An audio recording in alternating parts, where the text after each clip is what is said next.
वासुदेवाय नमः। कार्तिक माहात्म्य का छठा अध्याय। नारद जी बोले, 2 घड़ी रात रह जाए तब उठकर तिल, कुशा, अक्षत, फूल, धूप, दीप आदि लेकर पवित्र होकर किसी नदी, तालाब, कुआं आदि जलाशय पर जाए। मनुष्य की बनाई हुई नहर आदि तथा देवताओं की बनाई हुई नदियों में व संगम में स्नान करने से 10 गुना फल मिलता है। तीर्थ में उसका दुगना होता है। विष्णु का स्मरण करके स्नान का संकल्प कर तीर्थ तथा देवताओं आदि को क्रम से अर्घ्यादि दें और कहें कि हे ऋषिकेश, इस मेरे अर्घ्य को ग्रहण करिए, आपको नमस्कार है। बैकुंठ में, प्रयाग में अथवा बद्रिकाश्रम में, जहाँ मुनि वेद और यज्ञों सहित 3 प्रकार से विष्णु ने पद स्थापित किया है, वहाँ सब देवता हमारी रक्षा करें। हे कृष्ण, कार्तिक मास में दिए हुए अर्घ्य को ग्रहण कीजिए। भागीरथी, विष्णु, शिव, सूर्य आदि को नमस्कार करके जल में घुसे और नाभि पर्यंत जल में घुसकर विधि पूर्वक स्नान करें। गृहस्थी तिल और आंवले का चूर्ण मल कर स्नान करें।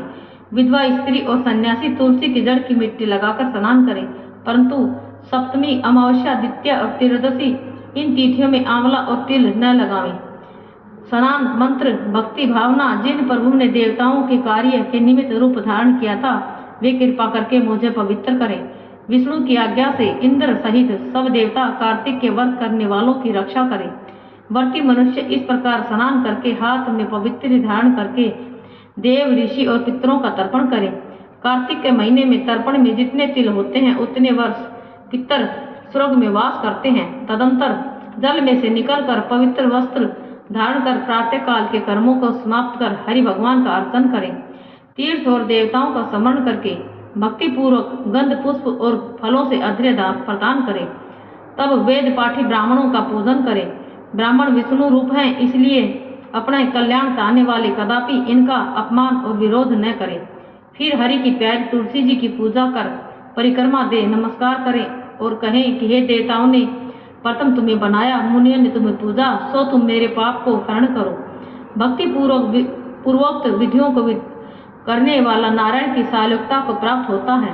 रोग और पापों का नाश करने वाला, उत्तम बुद्धि, पुत्र और धन तथा मुक्ति के देने वाला विष्णु भगवान के प्यारे कार्तिक के व्रतों के सिवाय दूसरे व्रत उत्तम नहीं होते। ओम नमः भगवते वासुदेवाय नमः।